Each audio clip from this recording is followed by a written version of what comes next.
This video is the second chapter in our exploration of the historians of outsider art. In the first episode, we met Dr. Demento, the eccentric radio DJ who brought absurd and experimental sound to the mainstream, and Research Magazine, the underground publication that turned cultural misfits into icons.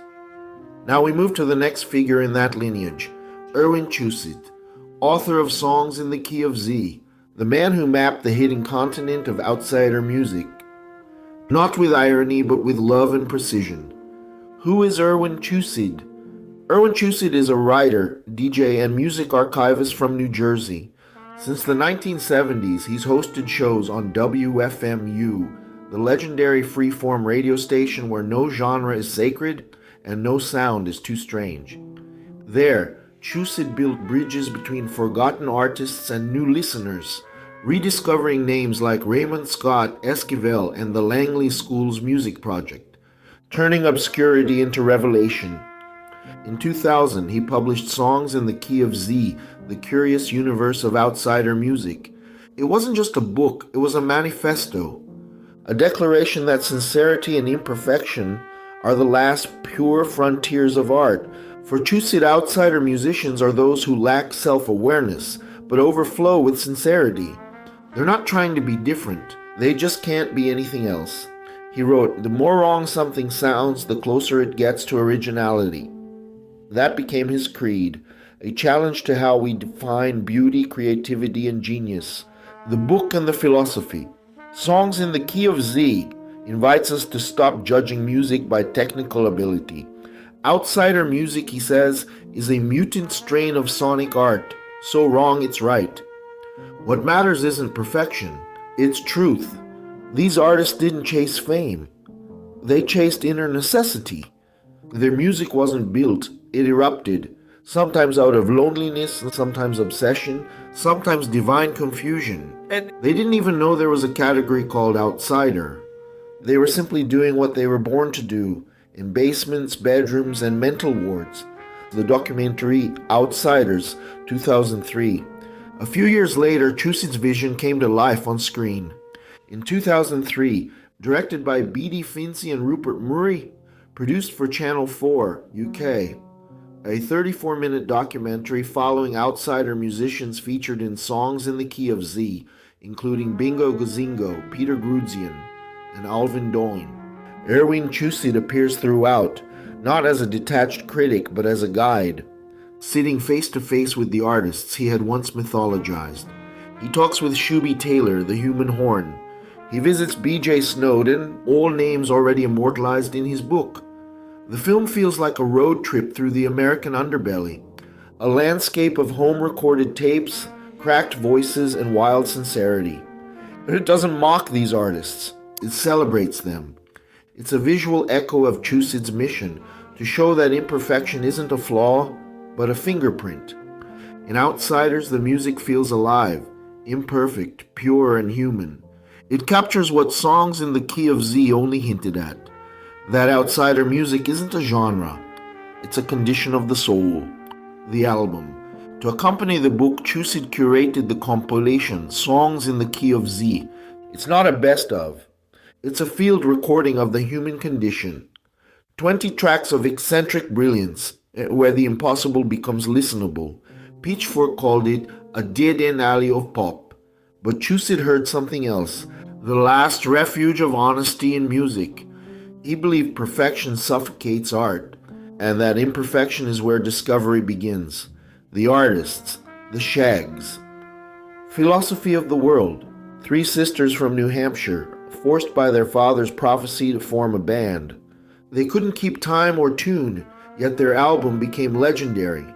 Zappa loved them, Cobain worshipped them, Chusid called them music unspoiled by knowledge. Daniel Johnston, Walking the Cow, a fragile soul recording cassettes alone in his room, fighting the devil with melody, every song a prayer, every lyric a confession. He turned breakdowns into pop hymns. Lucia Pamela, Walking on the Moon, a 65-year-old woman who claims she recorded her album on the moon.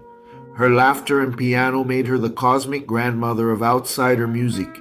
Peter Grudzien, Star-Spangled Banner, waving somewhere. A gay country artist mixing patriotism and surrealism in a homemade studio. A lost Nashville visionary, Jack Madurian, downloading the repertoire.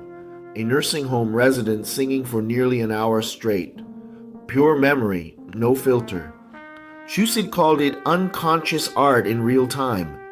Shooby Taylor, stout-hearted men. A postal worker who scattered like a divine saxophone. His voice became his horn, his prayer, his explosion.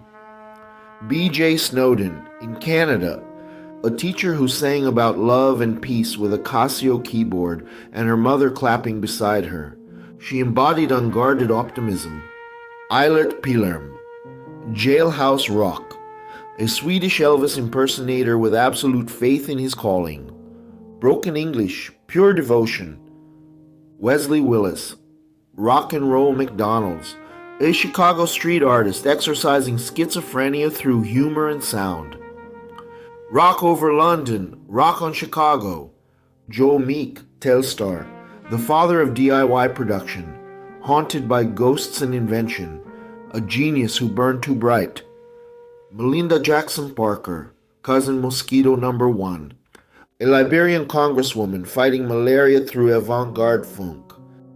Louis, El Touchy, a one-man Latin orchestra preaching self-love through tape echo. Legendary Stardust Cowboy, standing in a trash can, thinking about you. The Texan who screamed his way into rock history, Bowie's inspiration for Ziggy Stardust. Captain Beefheart, Vampire Suite, a blues surrealist commanding chaos like a conductor of madness. He told his band to play like a dying snake. For Chusid, Beefheart was the deliberate outsider. Arcesia, Butterfly Mind, a nightclub crooner reborn after an LSD revelation. His album Reachin' sounds like Sinatra lost in a psychedelic dream. Jandek, They Told Me I Was a Fool. The Ghost of Texas, hundreds of anonymous albums. Pure Solitude.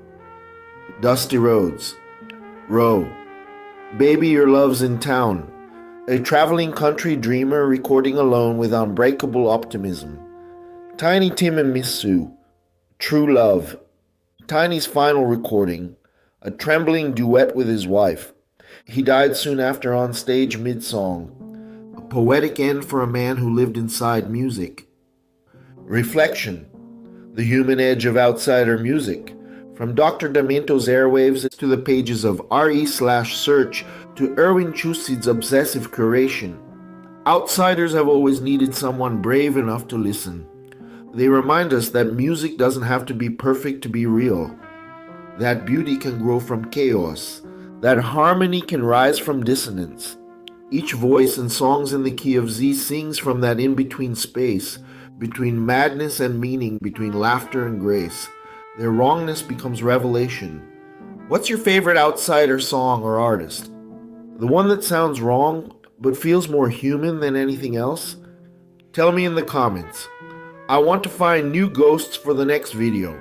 And if you want to keep this kind of work alive, consider joining the channel as a member.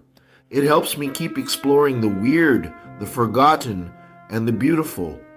Chusid called them the guiltiest musical innocents of the 20th century. They didn't break the rules. They never knew they existed. And that's what makes them timeless. Because the most human sound in the universe isn't a perfect note. It's the one that almost collapses, the one that trembles but refuses to die.